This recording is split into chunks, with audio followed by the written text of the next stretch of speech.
funeral is about to begin, sir.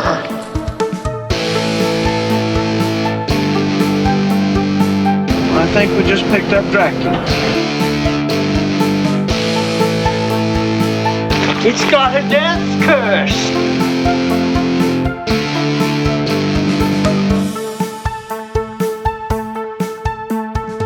Are they slow moving, Chief? Yeah, they're dead. They're all messed up.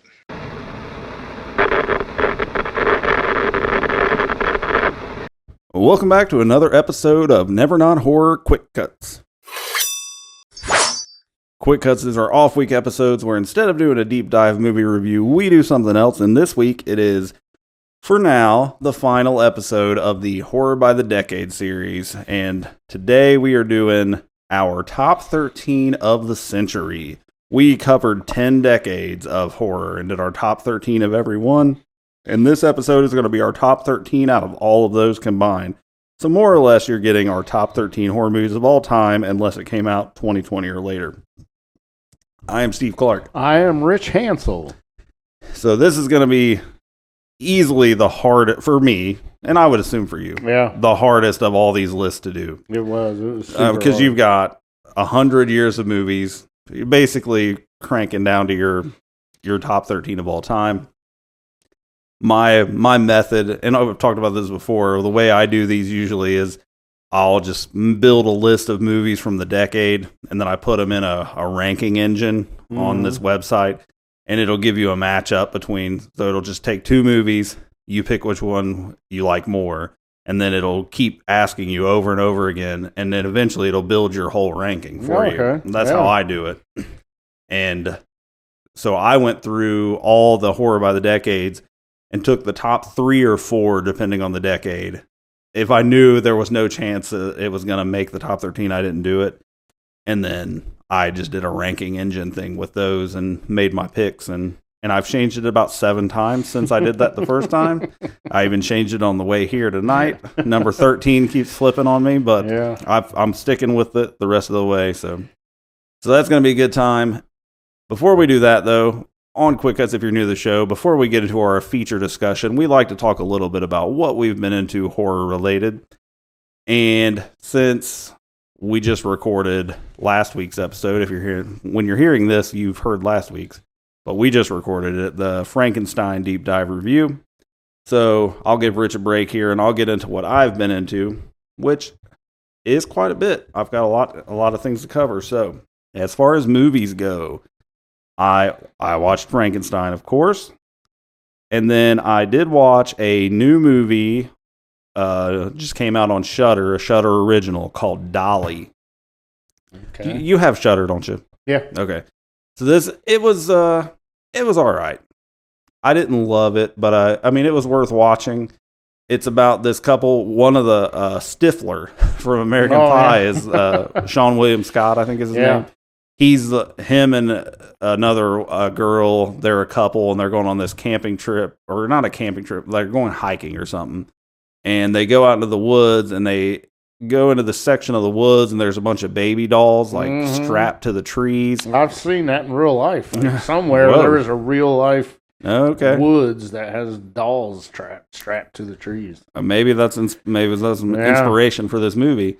But it turns out that there is a serial killer thing, sort of, and it's a person wearing a doll costume, and they have like a baby doll glass head on, and but half the face is smashed away. It's very creepy looking, very effective, and it's really graphic.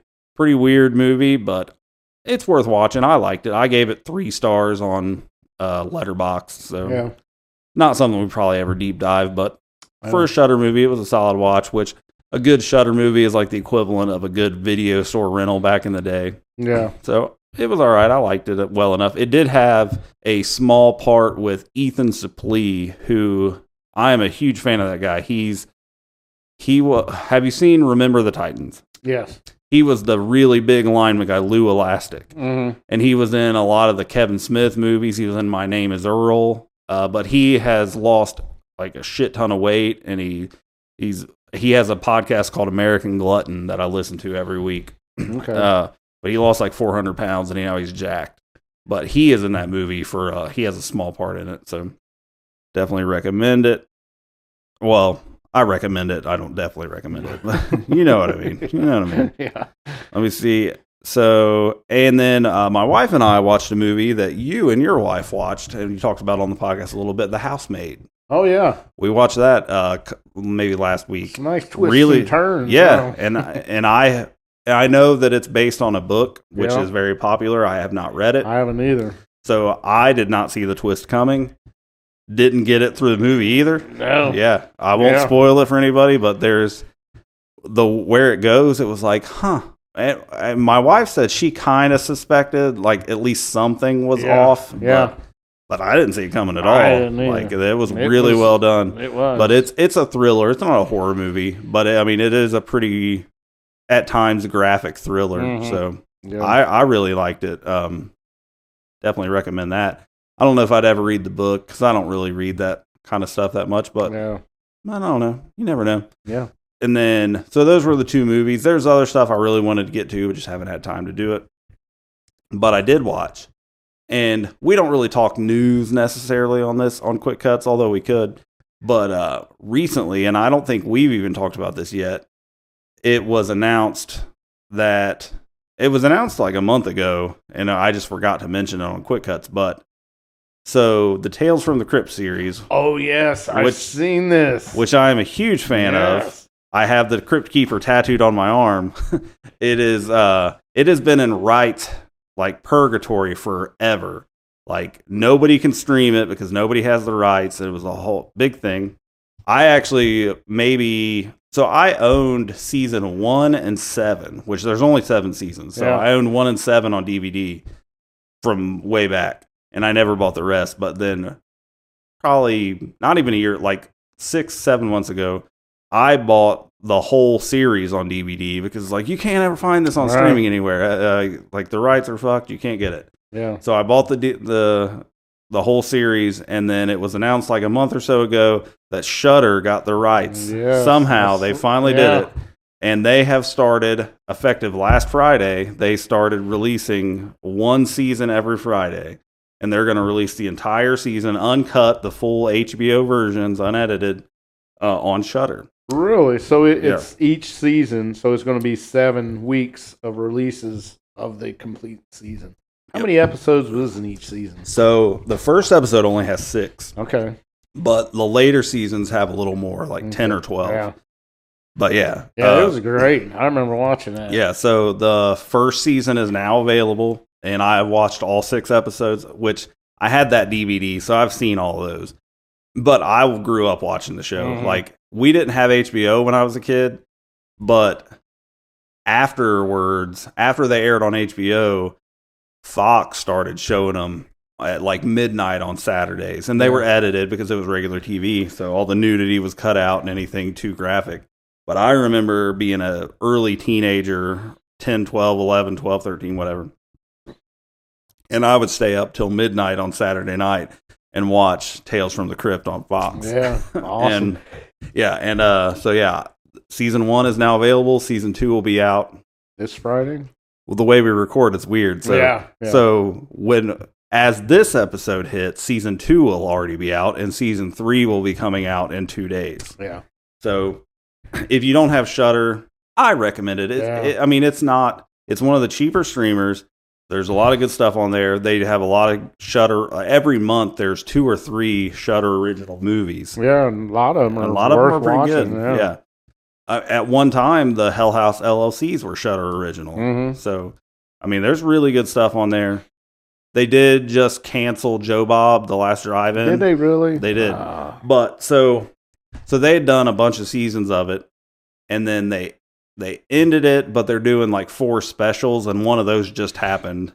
So there's going to be 3 more specials, but then from what I'm reading, they're going to go to another streamer or another network or something. It'll come back, but Shudder's not going to have it anymore, except the one they've already done. But yeah, Tales from the Crypt season 1 and 2, by the time this releases, are available, and I am so excited about it. I watched all 6 episodes of season 1 in 2 nights. I watched 4 of them the first night and 2 the next night. But I I haven't run this by you. We can discuss later, but I am completely on board with doing a Quick Cuts Tales from the Crypt series where we review each season of Tales from the Crypt, maybe rank our episodes from the season. I would love to. Yeah. So I already watched all season 1. So whenever you're ready, the Tales from the Crypt series review Quick Cuts episodes are on board. Yeah. So that was that. And then books, I finished Black House, Stephen King, Peter Straub. It was good. It's definitely a thing where if you have not read The Talisman, this book will not make any sense at all. Okay. So you can't just skip The Talisman, but very slow start, strong finish. I liked it. Definitely not even in my top half of Stephen King books, but I enjoyed it. Mm-hmm. So I finished that. And then I also, so that was Stephen King. Then I finished another Stephen King book. I've talked about how I'm rereading the Dark Tower series along with a podcast that's reviewing all the Dark Tower books and the Dark Tower adjacent books. So I listened to The Wind Through the Keyhole, it was technically the 8th book in the series that was released after the series was over, but it takes place between books 4 and 5. Mm-hmm. So it's sort of like an add-on thing, but it's pretty good. So I enjoy that. It's the second time I'd read it, so it's another reread. But then I did read a book that I had never read before. I really needed to do it, well, especially considering what we just reviewed. I read Frankenstein. Yes, did you really? I listened to it for on the first Audible time, for the right? very first time. I tried to read it several years ago, and I did not get very far. It does start very, very, very slow, very slowly. So I listened to it on Audible because I listen to a lot of books now, and Dracula works really well as an audiobook. So I figured if I'm going to get through it, this is the way to do it. And it was really good. I've always known that the book was very different than the movie. Yeah. But I didn't know the full extent of it, having not read the book. So now that I have, I get it. Yeah. Very, and very it is a really good book.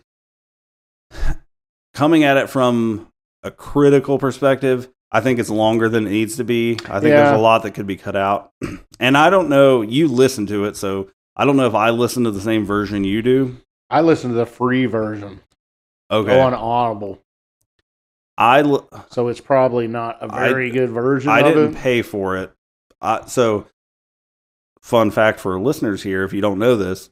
So I have Amazon Music Unlimited. I don't have unlimited, but I pay for Amazon. I think it's Amazon Prime. Yeah. So separate from Amazon Prime, if you have Amazon Music Unlimited, it's the same thing as Apple Music if you subscribe to that. But you can listen to everything on Amazon Music for free anytime you want. And it's like $13.99 a month. But recently, like last year, they added a bonus that you can get one Audible book a month for free as part of your membership. So I download one book a month and I listen to it as part of my membership in addition to my Audible. Yeah. Okay. So I got it on there. And it was the 1818 text. Oh yeah, I have not listened to that one. I heard that one is probably the best one. It's more raw and so I wish I was hoping that you had listened to the same version I have because the one knock that I have on it is the narrator on that version. I think his name was Dan Stevenson or something like that. I'd have to look it up. But the voice of Frankenstein is hard to get around. Really? Because he makes him sound like a complete bitch. Oh, no kidding. Yeah. I mean, it's for Dr. Frankenstein. No, for the monster. Okay, I'm sorry. To clarify, I did the thing everybody does for the monster because the monster talks very different from the movie. It talks a shit ton. Yeah, it's like chapters and chapters. Yeah, a big chunk of the book monster just is him him telling Dr. Frankenstein what he was doing in the meantime, when they were separated. And the way the narrator does it, I don't even know if I could do a good impression, but he makes him sound like such a pussy. He's just like, I don't even know if I could do it.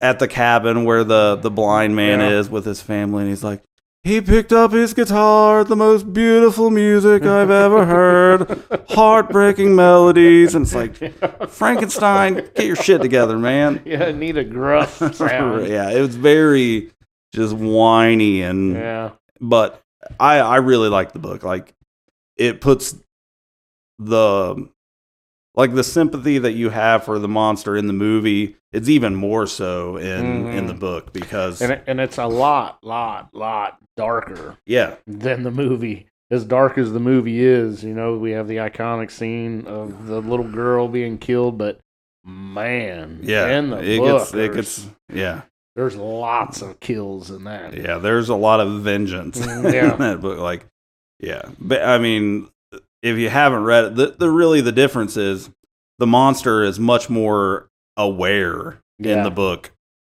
and he didn't ask for this. He's been brought to life, but even though it wasn't something he wanted, but he has to deal with it. And Dr. Frankenstein basically just cast him away, and he's trying to make it on his own, but everybody's terrified of him because he's a monster. So he's just heartbroken that he doesn't understand. Everybody's scared of him, and eventually it just turns into like violence and vengeance against his creator. It is brutal, really. Yeah. I'm glad I read it. I liked it. I think it's hard not to compare Frankenstein and Dracula back to back. Yeah. I definitely prefer the book Dracula to the Frankenstein book, but I really liked it. Yeah. I don't know. For me, I don't know which one I prefer more. I do like them both. I think I need to get another version of each one on Audible books. Yeah. Because that can make a big difference with a reader of the book. The version of Dracula that I listened to on Audible, which I've read it as a paper book, like a physical book, and I've listened to it. Tim Curry does the voice of Van Helsing. I bet that would be good. Yeah, the audio is very good on. Yeah, it was good on both. It was just Dracula. I mean, the whole Frankenstein book, the version I read, and I guess it comes through if you're reading a physical book too, but it's very feminine. Mm-hmm. Which it was written by a very young woman, so that makes sense. But I guess I was just having my knowledge of it really only being the movies. The book Frankenstein is very much more in the feels and very feminine than you would expect, but very good. I mean, I really liked it. Yeah. I think at least right now, my ultimate opinion would be I prefer the book Dracula over the movie, or over the book Frankenstein. I prefer the movie Frankenstein over the movie Dracula. Okay. Yeah. Yeah. I might be opposite. Yeah. Flipped it. Okay. Yeah, I mean, maybe opposite. But how many times have you read Frankenstein though? Every year, I do both of them actually. Around Halloween, I do both Dracula and Frankenstein. That's fair. That's fair. I like them both. They're both really good. But yeah, I think slightly prefer Frankenstein over Dracula, the novel. Yeah. Yeah. So I'm glad I did it. I'm fine. It's off my list, and I feel like more of a well-rounded reader and just knowledge of horror that I've read the book. Gives you that feather in the cap. Right. Like, well, in the book, Frankenstein, the blind man actually had a daughter and a son. But yeah, it was good stuff. So yeah, but I think that's the most of it. I did watch a rewatch like today while I was working. I was working at home some today, and I watched Frankenstein again for the episode we just recorded for last week.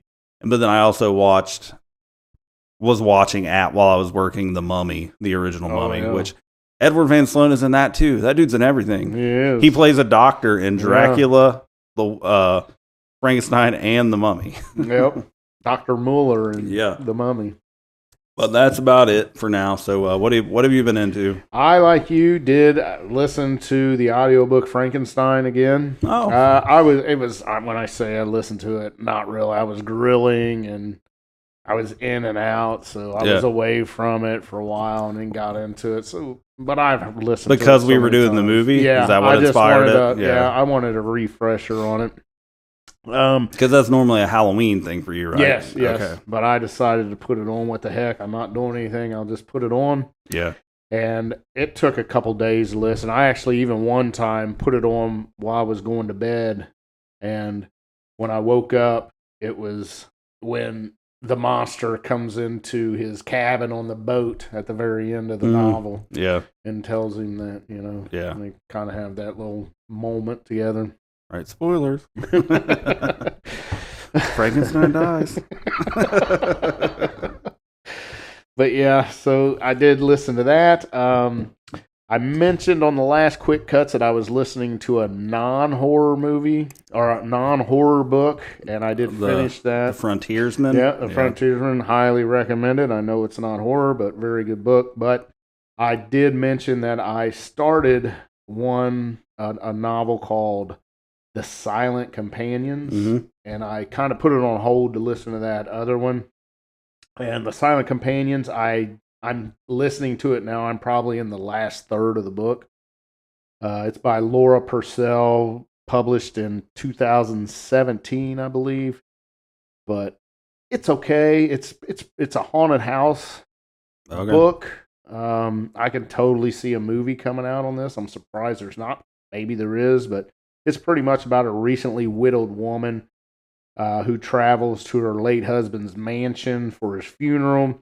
And she finds diaries of her husband's late ancestors from the 1600s. The book takes place in the 1800s. So while she's reading the diary, we flash back to the 1600s.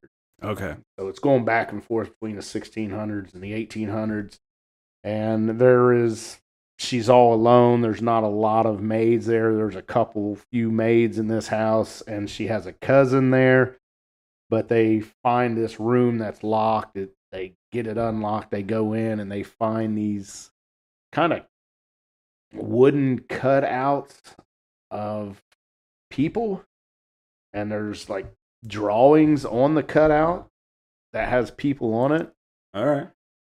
And that is your silent companions right there. Oh, okay. Okay.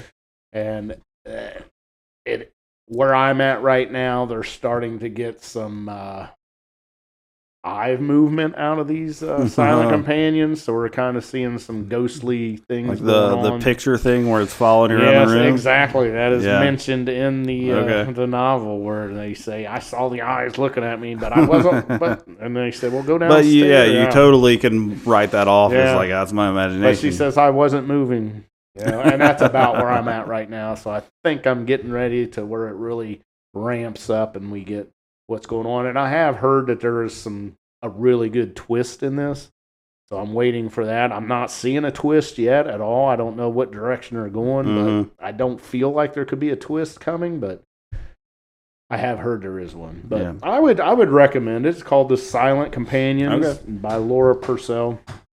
And other than that's really it for me. I haven't seen any new movies other than Frankenstein, obviously, which we did last week on the deep dive review. If you missed it, tune in to last week. Yeah, really. All right. Well, that'll move us right along into our feature presentation. So let's talk.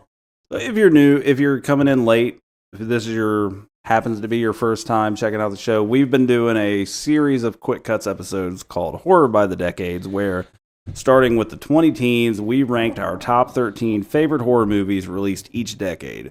We went from the 2010s all the way back to the 1920s.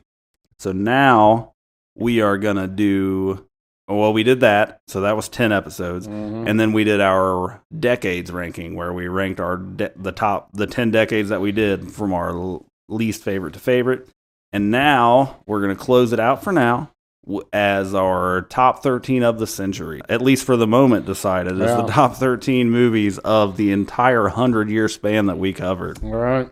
I think Horror by the Decades will continue. I would like to do, I'm not ready yet, but I would like to do a midway point top 13 of the 2020s. Mhm. So like 2020 through 2024 are top 13 of that. And then assuming that Never Not Horror is still rolling along in 2030, we'll do the full 2020s. Yeah. Or maybe we'll do the second half and then the full half. Yeah. We might need more content by then, so we Yeah, might no do doubt. two. But for now, this will be the last one of the Horror by the Decade series.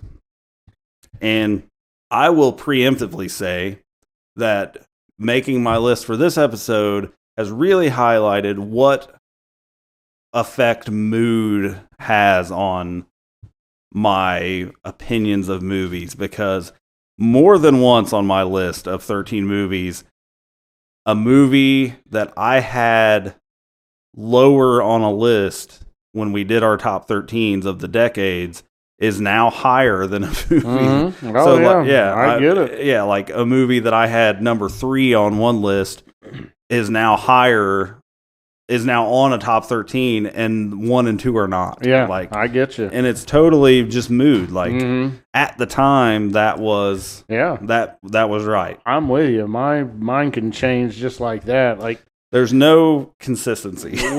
we've kind of talked about doing a Universal Monsters top, 10 or however many we want to watch or rank, and my Universal Monsters Yeah. movies top 10 can change dramatically Yeah. from day to day. Right. Which one Hour have I to seen hour. more recently? Yeah. Yeah. Yeah. For sure. But so Like- I get you. Yeah. Yeah. Like the first time it happened, it's like, well, fuck, I can't. Like I was on record. I'm Yeah. in the logs here saying that I like this movie more than that one, but now I'm saying I prefer this one Yeah. over those two. Like it. Yeah.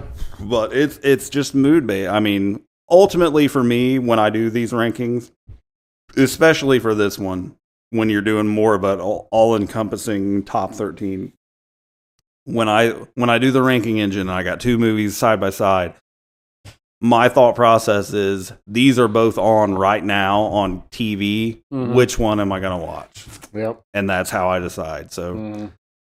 there may be movies that are better, air quotes, but at this moment in time, these are the third. And I say that like the top half of this list is pretty well set in stone. They might shuffle around a Yeah. little bit, but so the ones in questions are more the bottom half of the list. But don't get hung up on. I don't want any. Yeah. I don't want Hey, any. man, you said this. Back in 2 months ago, you said that you had this at number 3 on the 90s list, but now you have it higher than the other two. I know, nerd. Oh shoot! All right. Well, let's get into it. So this is the top 13. Before we start, Go ahead. I wanna throw something out here. I want to throw out an over under on how many crossovers we have. Ooh, that's a good idea. How many over under? Let's say 5. Do you think we'll have 5 crossovers on this? Over or under? Or should we just throw out? No, I think that's a fair number. I'm gonna say. Let me look at my list. I'm going to say over. I think we're going to go over. Not by much, but I would say over. I'm gonna say under. You're going to go under. Wow. I okay. think there will be less than 5 crossovers. I in think this. there'll be more than 5. Okay. And if it's 5, everybody gets their money back. Yep. All right. You guys can even play at home. Over under 5 crossovers. Yeah. I know Todd is going to give us his top 13. Yeah. I'm pretty sure he's already been working on it. Yeah. But, and like we've done with previous episodes, we'll do honorable mentions, the ones that almost made the cut after the fact. So, Okay. all right. So Rich did the walkthrough, so I will kick us off on our ranking. My number 13, and this is one that I changed my mind on the way here to record. My number 13 favorite movie of the entire Century Project is Frankenstein from 1931. Okay. Frankenstein. And I'll spoil one honorable mention here because the movie that I had at number 13 was Freaks from 1932. Yeah, very good movie. Very good. But doing the prep for our last episode, the deep dive review for Frankenstein, spun me to putting and this is already a case of where I had these different in my decade ranking, because I had Frankenstein at number 3 on my list of the 30s, and I had Freaks at number 1. Okay. And Dr. Jekyll and Mr. Hyde at number 2.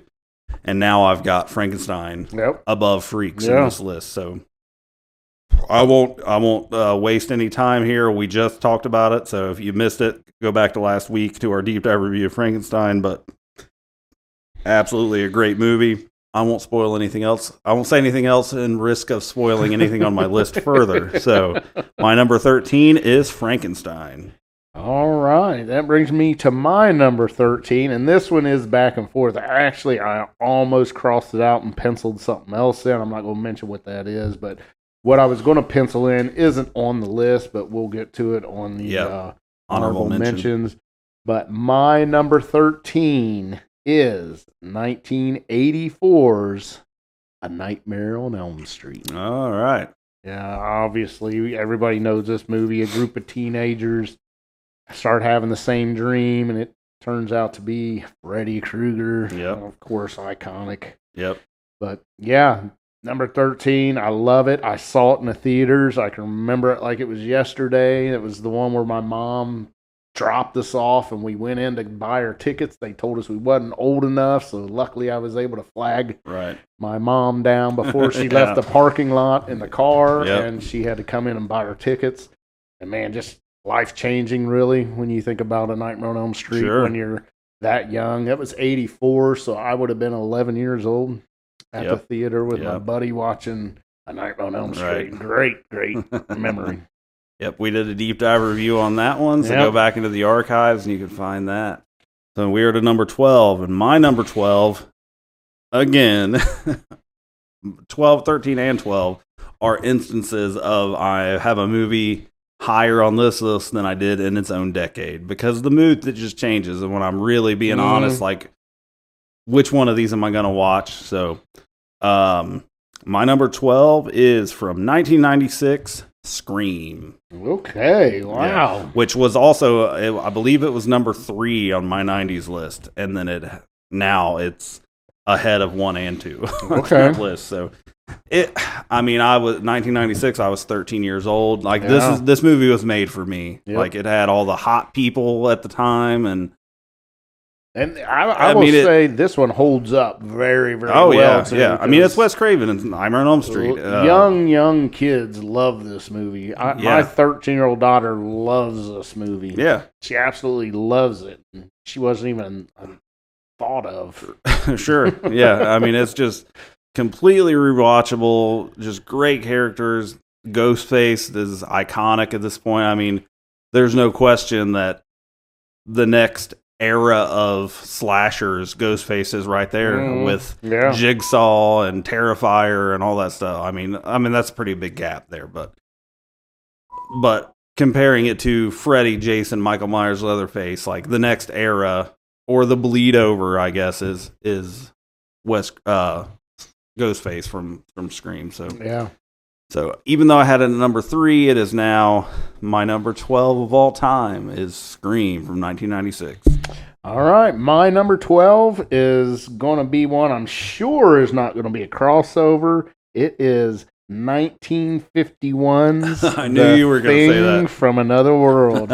Another banger for me. Grew up watching this movie from probably the age of 11 or 12 on.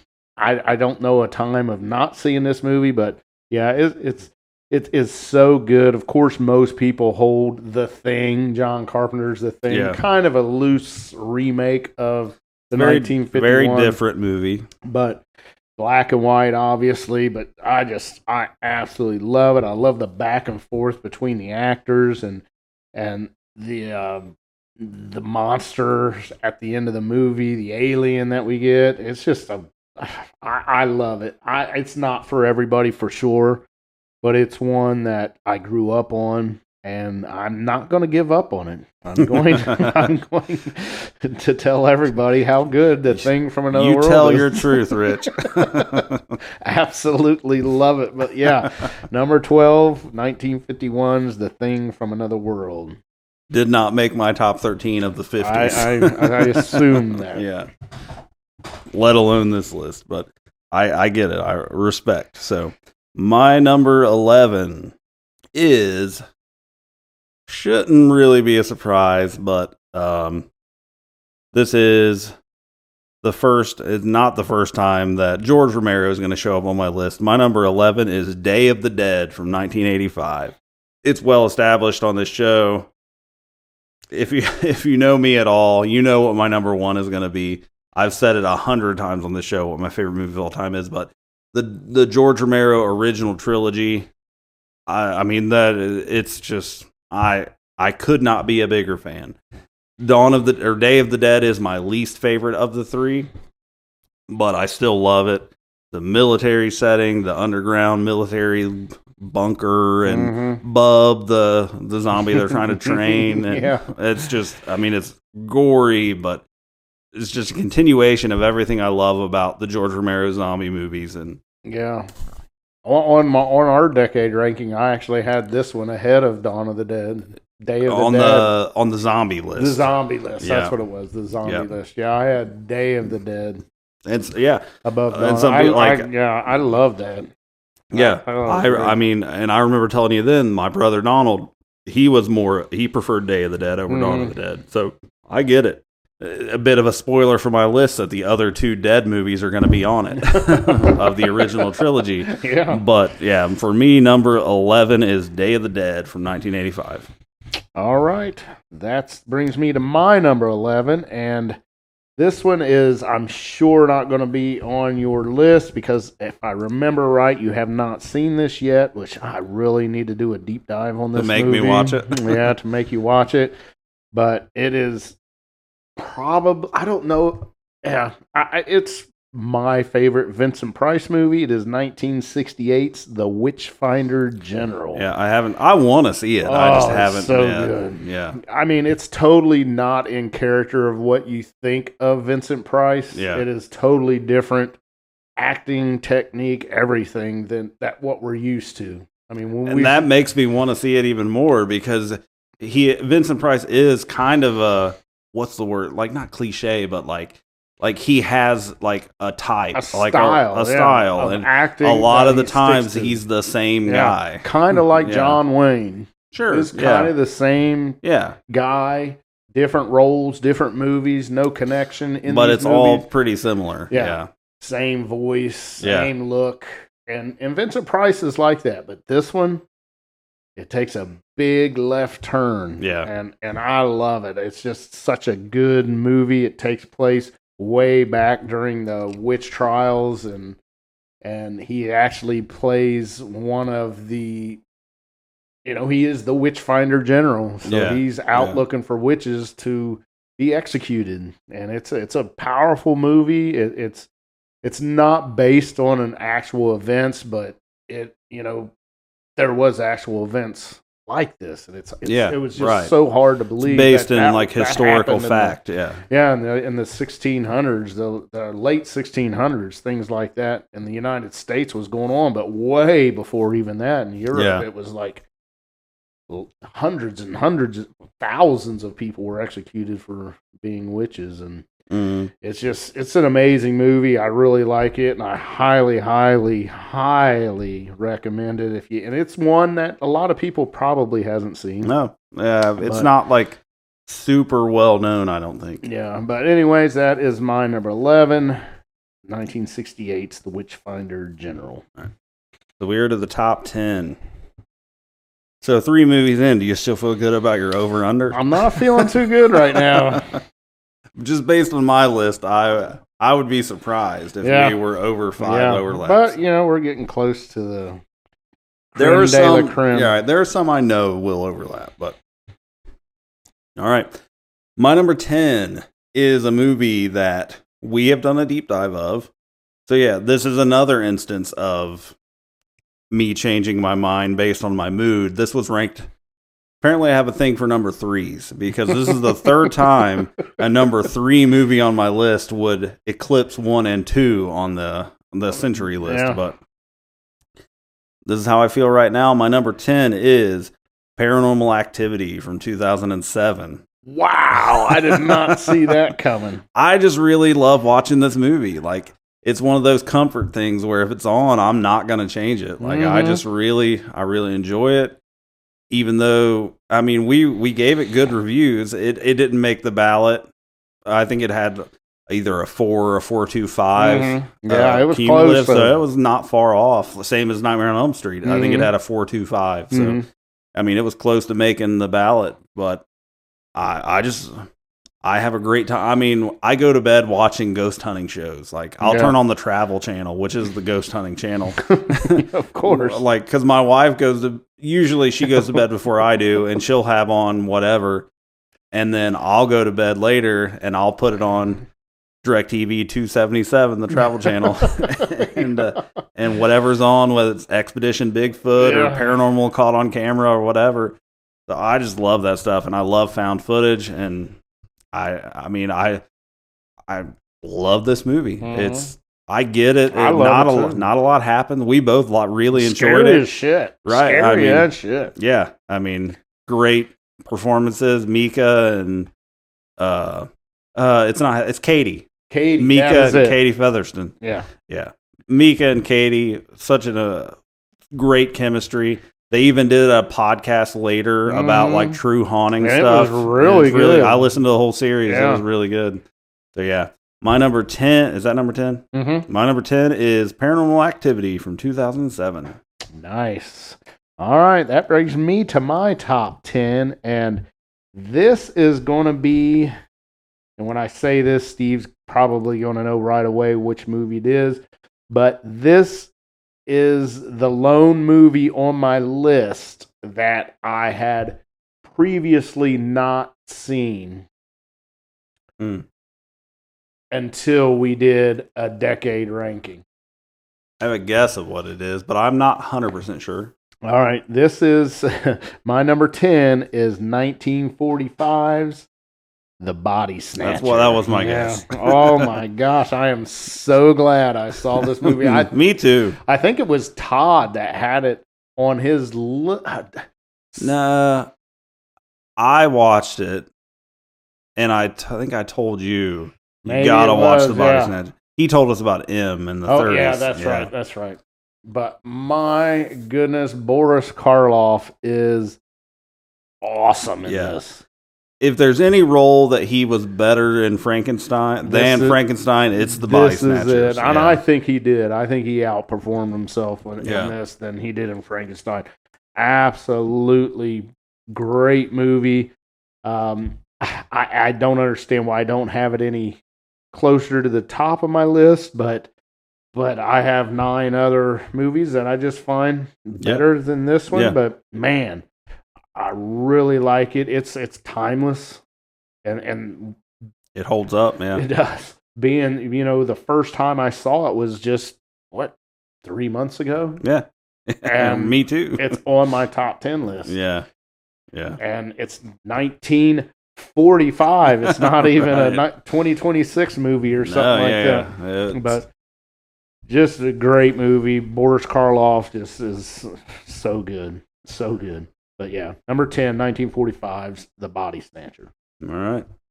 Brings us to number 9. And my number 9, this won't be too much of a surprise, but we deep dived to this as well.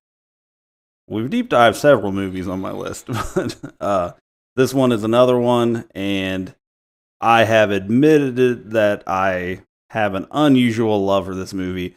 It is Hell House LLC from 2015. Again, I know that not everybody's into this, but I absolutely adore this series, the whole thing except for the new one, and I'm hoping that they can fix that by making another one. Yeah. The whole thing with that was that it was supposed to be the final one, and it ends in a cliffhanger, like a really egregious cliffhanger. Yeah. But 1 through 4, I'm a huge fan of all 4 movies, but the first one is my favorite. I watch it all the time.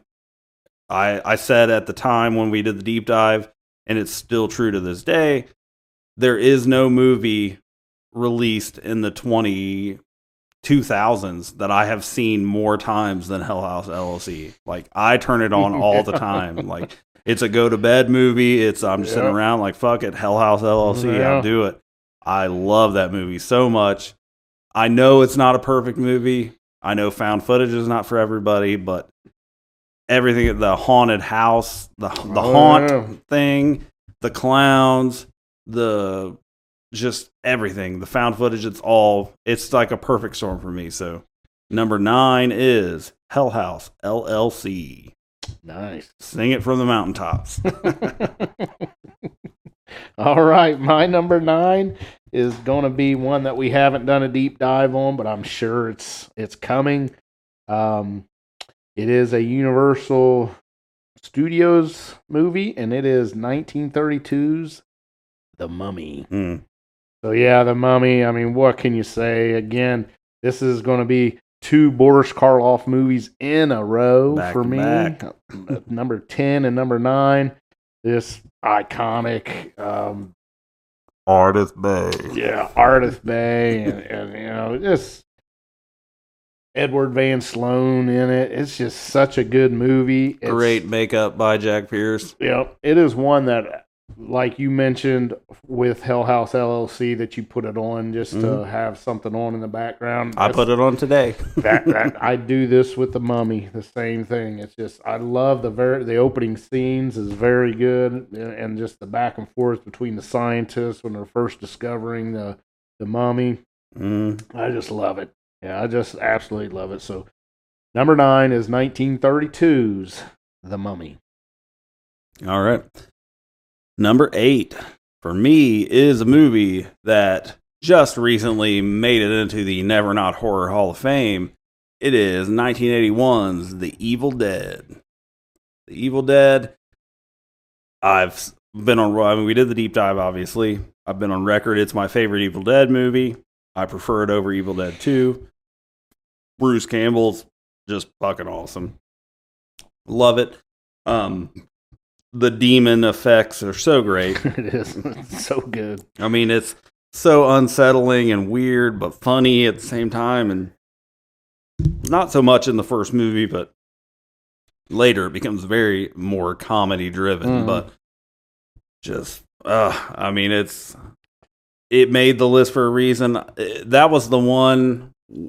Well, I was worried about Dawn of the Dead because I'm just a super fan, but Evil Dead, I wasn't sure what the kind of population opinion was, but for our 13 voters, it made it in pretty handily. So, but I love possession horror, so I think Evil Dead is just from such an indie film, it's a superb job of possession horror. So yeah, and I believe I gave it a 5 out of 5 howls. So yeah. So for me, number 8 is The Evil Dead. All right, very good movie. I love it. All right, my number 8 is gonna be kind of. It's not the first in the series, but it is definitely the first that introduced our iconic slasher. I have got 1981's Friday the 13th, Part 2. Nice. Introducing Jason Voorhees to the world, other than his of the as right, a little his boy pop up in the lake. Yeah. But yes, I love Sackhead Jason. I do too. It's not iconic, really, but it's kind of when you think of Jason, you think of the hockey mask Jason. But man, this one is. I'm Team Sackhead. I'm with you. I'm with you. I absolutely love it. It's just such a good movie. It's scary. It follows up the original Friday the 13th just perfectly, in my opinion. And it's another, I can watch this all the time. What can I say? I'm a big Friday the 13th series fan anyways. I am too, and I think you are even more than I am. Yeah, I mean, I love it. I absolutely love it. So 1981's Friday the 13th Part 2 is my number 8. All right. Favorite horror movie. Basically. I like it. So that brings me to number 7. And this is one I was kind of surprised by this, sort of. But when I really look at it, and I'm being honest with like my whole mindset of this movie is on TV versus this one, which one am I going to watch? And maybe because I'm a writer and I write books, maybe I associate a little more to it. But I think for me, the biggest surprise on this list, my number 7 is from 1990, Misery. Whoa! Yeah, I love this movie. It was the very first Stephen King book I ever finished. I was 7 in 1990, and I had started others, but Misery was the first one I finished. I love the movie. James Caan as Paul Sheldon. Oh, yeah. Annie Wilkes, Kathy Bates. It's incredible. I mean, it's such a tense movie. I love the whole premise, the rescued writer by the psycho fan that forces him to write the book she wants him to write. Like it's so good. I love the book. I love the movie. And I mean, honestly, I can't say that yet, but I mean, it's just, I love it. And had you asked me pre-making this list, is Misery one of your top 13 favorite horror movies of all time? I would have said no, not really. But when I went through the process, it's like, sure enough, it is. It's top 7. If Misery's on, I'm stopping every time. Yeah, I am too. I love that movie. It is a great movie. Right. Great movie. Great movie. Great book. If you don't like my cock-a-doodle list, then you can just move right along. Very nice. Very nice. All right, I am not feeling too good about this. I feel really good about my over-under. Yeah, how many crossovers are we going to have? All right, that brings me to my number 7, and I got a feeling this isn't going to be on your list, so again, I'm not feeling good about my over-under pick, but my number 7 is going to be 1987's The Lost Boys. Oh, yeah. That wasn't even on my top 13. Yeah. I absolutely. The Coreys, the two Coreys, Corey Haim, Corey Feldman, Jason Patrick, Kiefer Sutherland. Yes. Oh, my gosh. So, kind of defend myself, the 80s was my number 1 decade. Yeah. So, that it didn't make my top 13 doesn't mean I don't love The Lost Boys, because I do. Yeah. I mean, it's a great movie. Right. But yeah, it's just so good. Vampires and this pop culture kind of setting, and just, I was born in 1973, so I'm like 14 or 15 when this movie came out. I'm the same age as the Frog Brothers. If you watch the movie, you know who the Frog Brothers are. But it's just so good. We acted like we was vampire hunters, because you didn't have to be an old man to be a vampire hunter. According to this movie, you could be a young kid, a teenager. Get you some holy water and a couple wooden stakes and go at it. Right, read some comic books. Yeah. But my number 7 is 1987's The Lost Boys. All right, my number 6 is another movie that is just an absolute comfort for me. This one might be a crossover, maybe. My number 6 is from 1959. It is House on Haunted Hill. Oh yeah, Vincent Price. We didn't deep dive this yet, but I did mention at some point, maybe it was in the 50s. It was in the Horror by the Decades 50 list, which this was my number 1 in the 50s. This movie is just, I love it. It's a comfort movie. Yeah. Like, I had this like 2 years ago, or year before last, so 2024, the winter. I had the flu and I was in bed for basically 2 days. And so I was just crashed out in bed with my iPad set up on the bed. Yeah. And the very first movie I watched was House on Haunted Hill, and it made me feel better. Oh, like good. I love it. Vincent Price is so good. The quintessential Vincent Price. Yeah, if you're going to tell somebody that's never seen a Vincent Price movie, this is probably the one you want to say, watch this. All the thing. I mean, all the Poe movies and all Witchfinder General and the Thriller video, whatever. I mean, he's been in so much stuff. But when you say Vincent Price to me, the first thing that comes to my mind is The House on Haunted Hill. And just, it's cheesy, William Castle, cheesy as hell, but it's just so good. It is. I mean, it just hits me right in the feels, man. Like, I love that movie. And he works so well with other actors. Yeah. Vincent Price does. I mean, he doesn't upstage anybody. Yeah. And he just, I mean, the back and forth, the dialogue that he gets, it's just awesome. Yeah. He's probably, I think I've cited this on the podcast before, he's probably my favorite horror actor of all time. It's hard to argue with it. Vincent I mean, he's Price, so good. He's not of the same age or of the same era, but there was a little bit of overlap of like the Hammer, like Christopher Lee and Peter Cushing and Vincent Price. Like there was some overlap there. Yeah. Wasn't even Peter Lorre in The Raven? Yeah. So with all those guys, so I mean, there's a little bit of overlap, but I mean, he would have been right at home in that era, and he's fantastic. Yeah. So I do love The Last Man on Earth. That's my next favorite Vincent Price movie. It did not make my top 13. It's an honorable mention, but my absolute favorite, and coming in all the way up at number 6, The House on Haunted Hill. Awesome. All right. Well, that brings to my number 6, and this is going to be our first crossover. Our first one. It's already been on your list. Yeah. And our very first crossover is my number 6, which scares me. But my number 6 is 1931's Frankenstein. All right. We just did the deep dive on it. It's just Boris Karloff again. Like I mentioned on The Body Snatcher, just so good.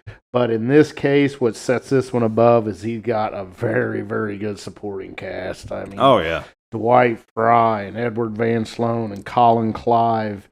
They just, oh man, it's a great, great movie. Yeah.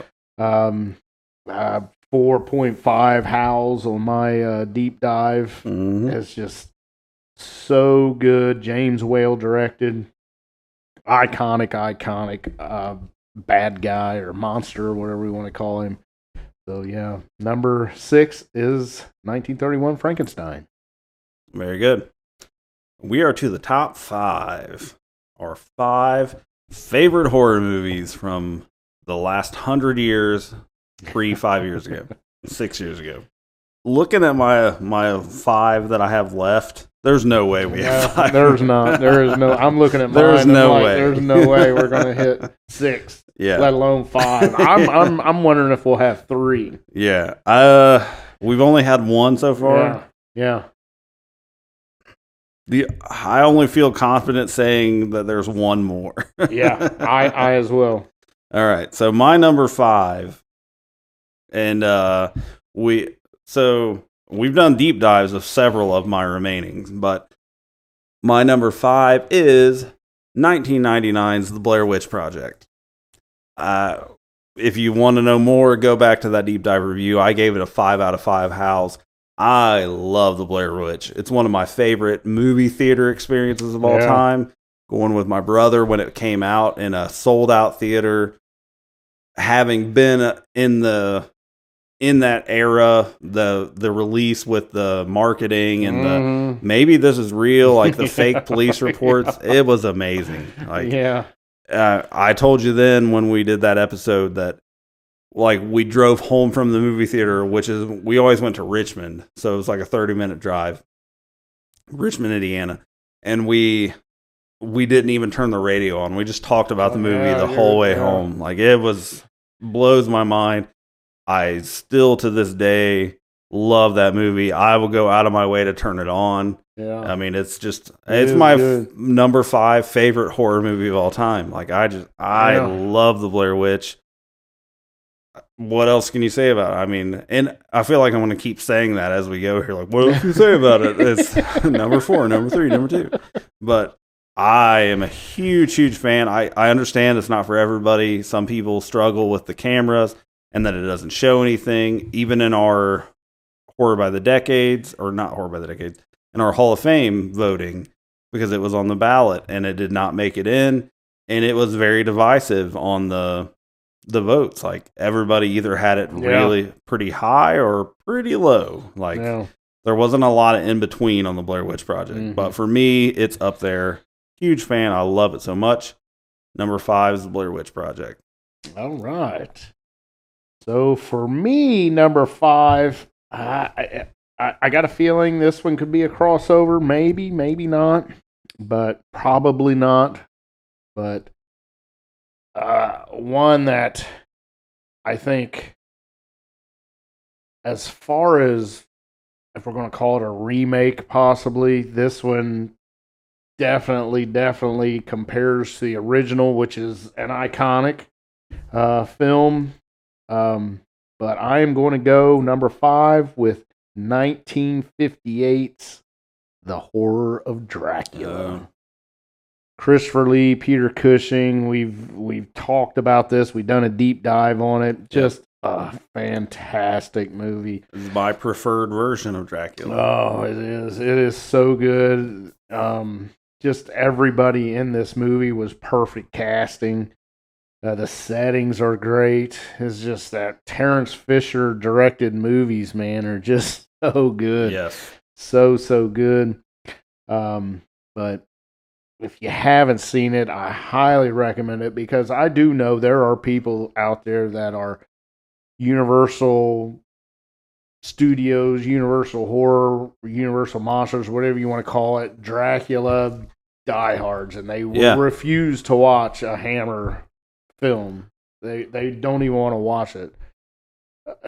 But man, this one is definitely worth watching, and I think when you see The Horror of Dracula, you'll want to dive into the Hammer horror deeply, because this one is so good. I would even say, we are of the opposite opinions, but I would say if you're someone who isn't into the Universal monster stuff, or you've seen Dracula and it's like, it's fine, watch Horror of Dracula, because to me it's a better story. Like, both movies, it does flow, kind of mess really around with the source material, but as far as just like the tightness of the plot, Horror of Dracula is a better story. Yeah. So if you aren't a Universal fan and you've seen 1931 Dracula and you weren't that impressed by it, give Horror of Dracula a shot, because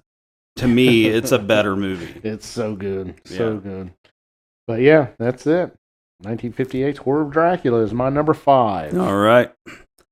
My number 4 is a movie that I know is not on your list at all, because I know you don't like this movie very much. My number 4, I almost blew this earlier, because when I was talking Misery, I was like, I almost said this is my only Stephen King movie. But it's not, because my number 4 is The Shining from 1980. Oh my God, I wrote something else in there. The Shining from 1980. I am a huge fan of the book The Shining. The movie, admittedly, is very, very different than the book in multiple ways. Not just plot, but like character development. It's very different. But, it's just so eerie. I can hear the music when they're driving, when he's driving to the hotel in the opening credits, just that, and the tricycle in the hallways, the twins, the lady in room 237 in the movie, but 217 in the book. Jack Nicholson is unhinged as hell. I'm a huge fan. I prefer the book. I like the remake, the TV miniseries version, quite a bit. Steven Weber plays Jack Nicholson in that, and I think he does a great job. Rebecca De Mornay plays Wendy. But this movie, it's among the most iconic to me. Just the blood pouring out of the elevator, the twins in the hallway, the lady in 237. I mean, they're just absolute iconic images of horror to me. Yeah. And I prefer the book, of course, as is most often the case. But the movie is fantastic. It's a great movie. Not a great adaptation of the book, but it's a great movie. So my number 4 is The Shining. Well, I'm sure we'll deep dive that someday, and I'll try to persuade you a little bit, try to get you on board, because I know you're not you don't care much for that. Yeah, it's okay. It's okay. But yeah, for me, number 4, The Shining. Okay, so going to bring me to my number 4, and this one is going to be another Universal Studios movie. I've said multiple times that this is my favorite cast of male and female leads of all time. I don't think there's no other movie for me where a male and female work together as well as this. Is 1941's The Wolfman. Yep. That would be, of course, Evelyn Ankers. The full moon tonight. And Lon Chaney Jr., who is probably my second favorite horror actor of all time. He's Lon really Chaney good. Jr., I love him. Just between The Wolfman and Spider Baby, I'd almost give it to it. So good. Yeah. But yeah, Universal Studios was putting these bangers out, and just The Wolfman, man. Yeah. And Evelyn Ankers. I've said it a lot of times. I think probably the most beautiful woman ever to walk the face of the earth. Very Judy Garland, as we discussed in our deep dive. Yes, but yeah, 1941, The Wolfman is my number 4. All right. So that brings us to number 3. And we've only got one crossover. So I'm gonna win. My number 3, I'm confident, is a crossover. Okay. It is 1974's The Texas Chainsaw Massacre. There we go. Yeah, that one I'm sure is coming up on your list. We did a deep dive. It was our second episode, right? Second episode? Mm-hmm. Yeah. Yep. It is the only movie in all 26, 27 deep dive reviews that we both gave a 5 to. I love The Texas Chainsaw Massacre. It's just gritty and grungy and just a nasty movie. Almost similar to Frankenstein, really. You almost feel bad for Leatherface a little bit. Like, just the whole, like, these people keep showing up in my house and I don't know what to do, so I'm killing them. Like,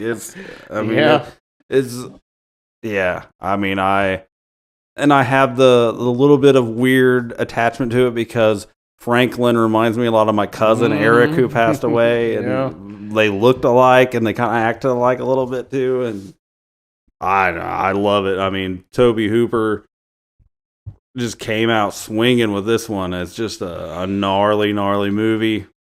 Huge fan. Came in all the way at number 3, my third favorite horror movie of all time, and it is a Never Not Horror Hall of Fame member. Yep. The Texas Chainsaw Massacre. Nice. All right. Here we go. My number 3 is going to be also a deep dive, and it happens to be our first ever deep dive. And it is, again, another Universal Pictures, Universal Studios. It is 1931's Dracula. Yep. Bela Lugosi, Edward Van Sloan, just Dwight Fry, who I think is this may be my favorite performance of all time. Any genre of movie. As Renfield, he does a job that it's just amazing.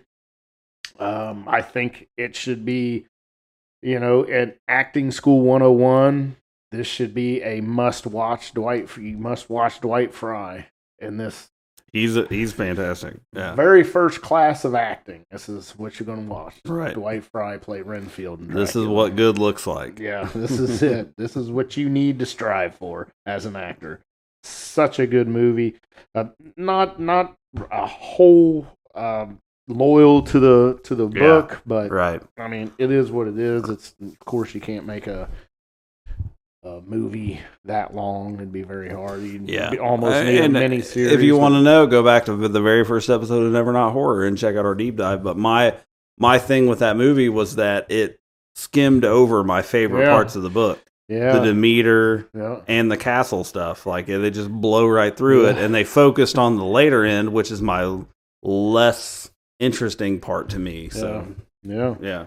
But yeah, number 3 to me, and I did struggle with either having this at 3 or the Wolfman at 3, switching these back and forth. But when I made this list, I woke up that morning and said Dracula's higher than the Wolfman. Yeah. So it is going to be my number 3, 1931 Dracula. All right. We're the top 2. And my number 2, it's easy if you've been paying attention, because a little while ago I said Day of the Dead was like number 11 or whatever, number 10. And it was like, oh, that's the first of the 3 Dead trilogy. But I am just a huge zombie fan. And we know what my number 1 is. So my number 2 is 1968's Night of the Living Dead. Yes. Night of the Living Dead. The very first horror movie I ever remember watching as a kid. The black and white. Barbara, they're coming to get you, Barbara. Johnny, stop it. I mean, this was the birth of horror to me. I mean, my zombies are my favorite movie monster, and this is where it came from. I love this movie. It's so smart for its time. Yeah. It was sort of not controversial, but unusual to have a black lead. Dwayne Jones playing Ben. I mean, he did a phenomenal job. The guy, Harry in the basement, was such a piece of shit. And I mean, it's just a great movie. Like, I mean, this shaped me as a person, as a horror fan, as someone who loves horror books and horror video games, Resident Evil. Like, all of this came from George Romero, and it all started with Night of the Living Dead. Watching it while I was very young, 5, 6 years old, and I mean, the deep dive is coming. Absolutely. Yeah. I mean, and it's just, I mean, it's absolute top tier. Like, this is the birth of horror for me. So 1968, Night of the Living Dead is number 2. All right. Well, here we go. This is probably the most controversial pick on my list. Hatchet.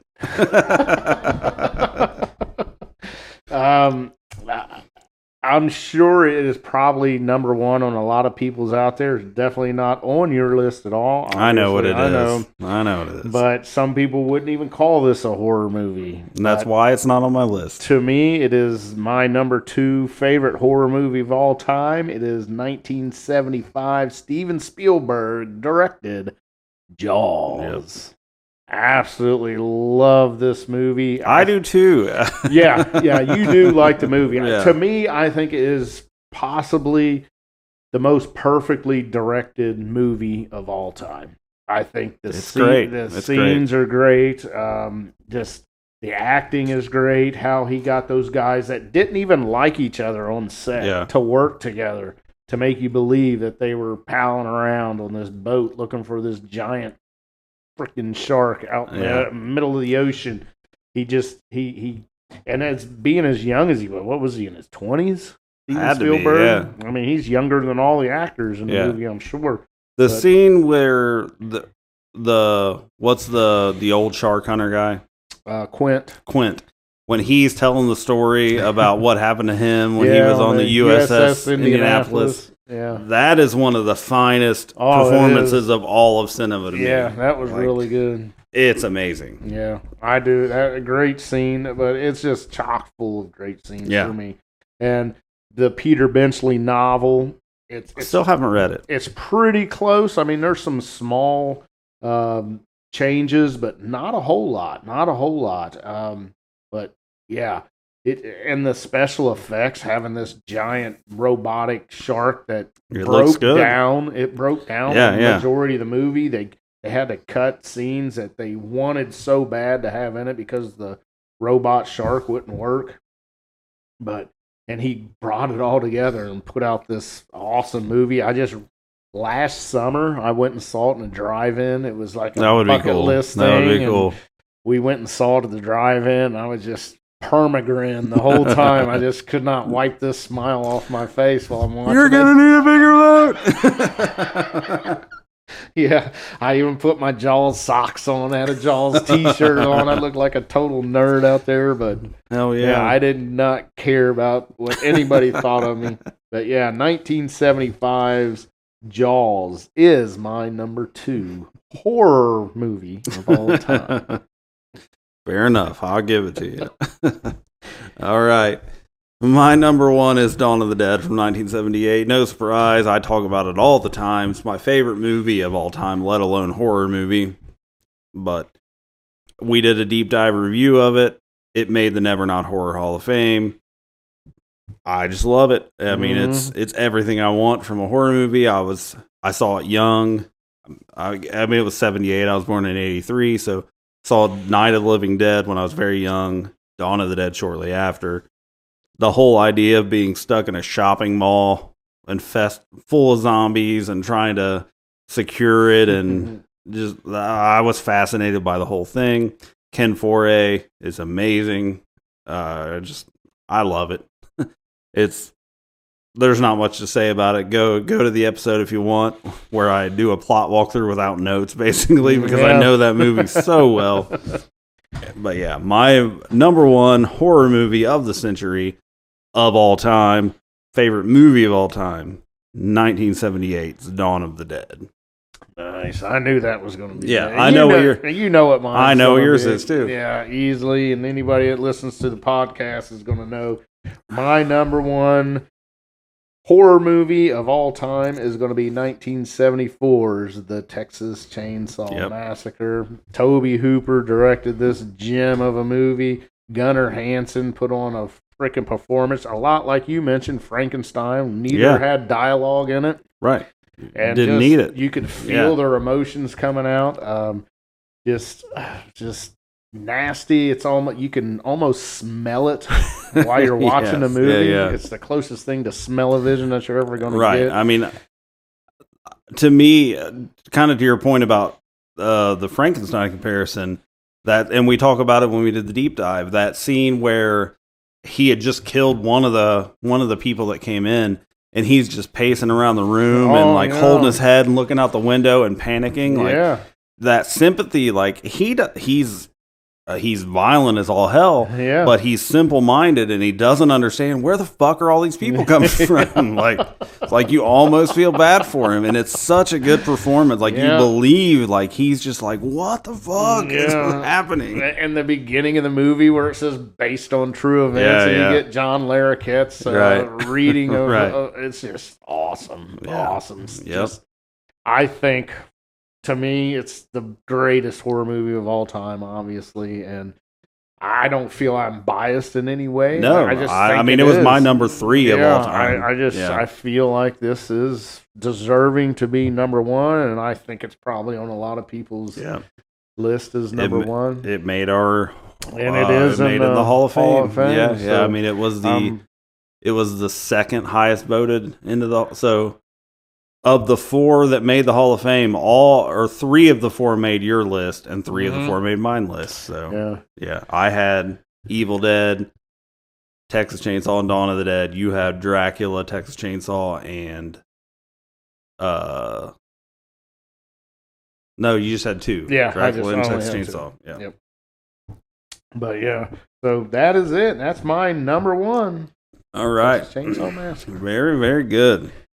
That was fun to do. That was. And I was really surprised we only had 2 crossovers. So anybody that said under, you are a winner. winner.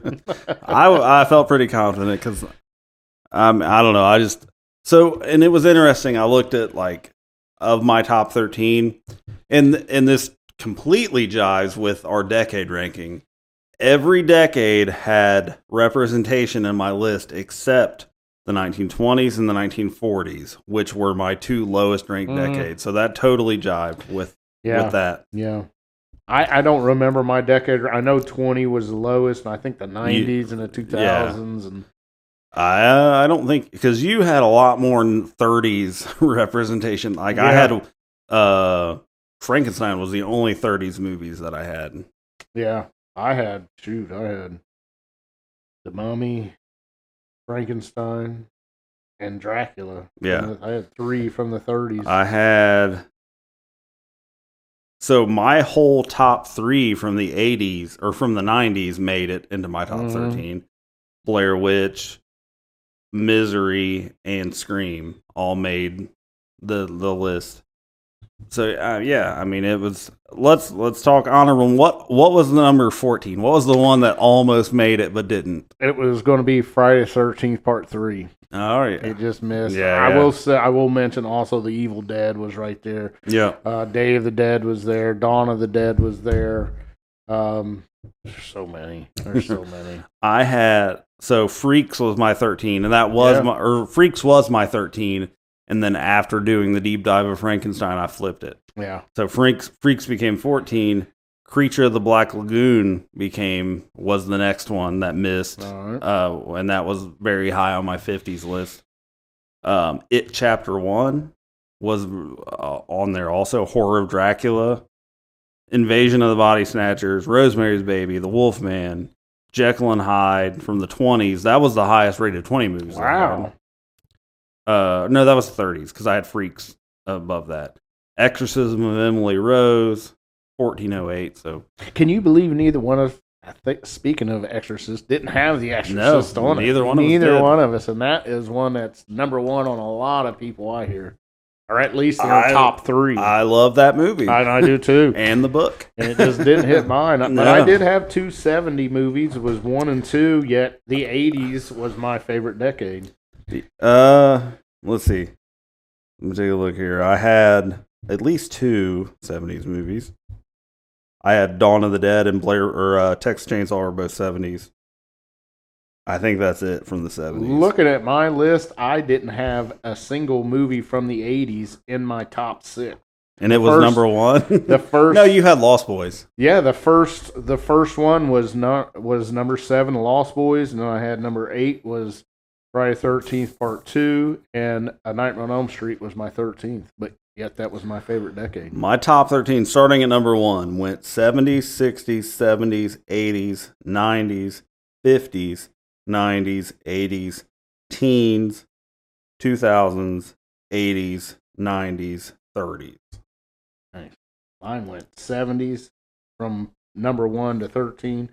70s, 70s, 30s, 40s, 50s, 30s, 80s, 80s, 30s, 40s, 60s, 50s, and 80s. But yeah, that was fun to do. That was awesome. And you ask either one of us tomorrow. Yeah, it could we're change. probably going to change the list a little bit. Yeah. Like I mentioned when I did The Body Snatcher, that's the one movie that I had never seen until we started this podcast. Yeah. Freaks was one that almost made my list that I had only seen that one time from, and I'm excited to watch that movie again because number 14 of all time. Like that movie blew my socks off. Yeah. So. All right. So that will do it for our top 13 of the century. It's been a hell of a, I'm really grateful that we did this because I've seen so many movies throughout this process that I'm going to rewatch or that I'll remember forever that I never would have watched were it not for Horror by the Decade. So yeah, I'm really, really glad we did this. I'm excited in the future when I've seen a little more recent stuff to do like a top 13 of the first half of the 2020s, but we'll move on to some other things for our Quick Cuts episodes. So if you enjoyed this show, please like, rate, review, do what you do. Tell your friends about Never Not Horror. If you want to support us outside of the show, go to youtube.com and search for Rich Hansel. You can find his channel. Go to steveclarkbooks.com and you can find my stuff there. We do have merch at nevernothorror.dashery.com. You can pick up some swag there.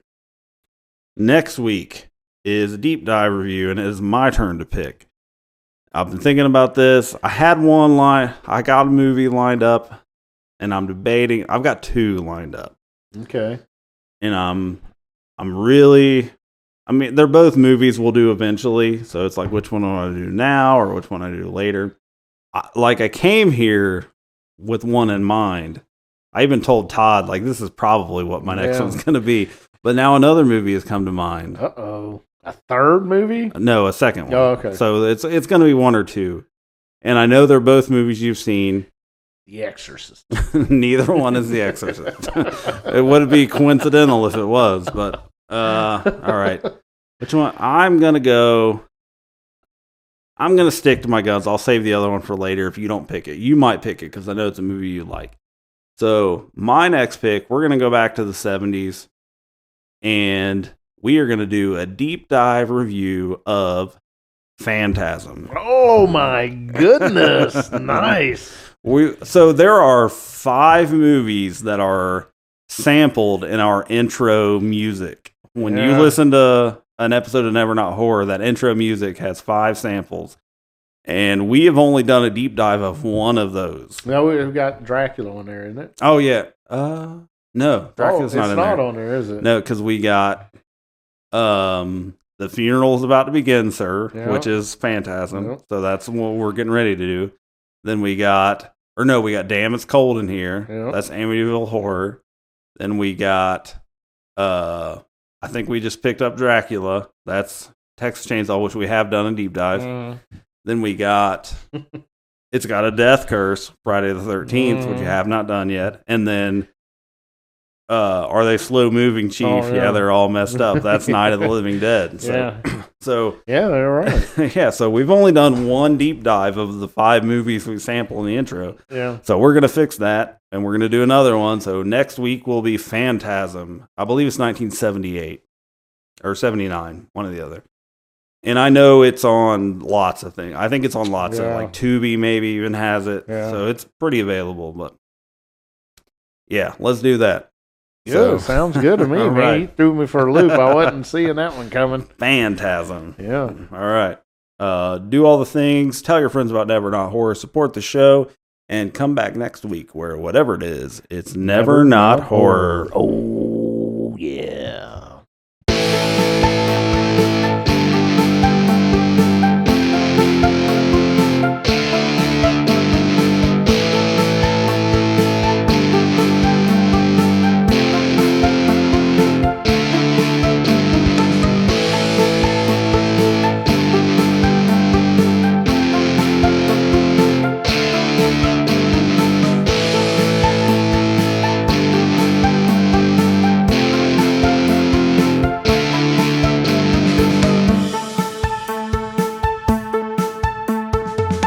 Slow moving, Chief? Yeah, they're dead. They're all messed up.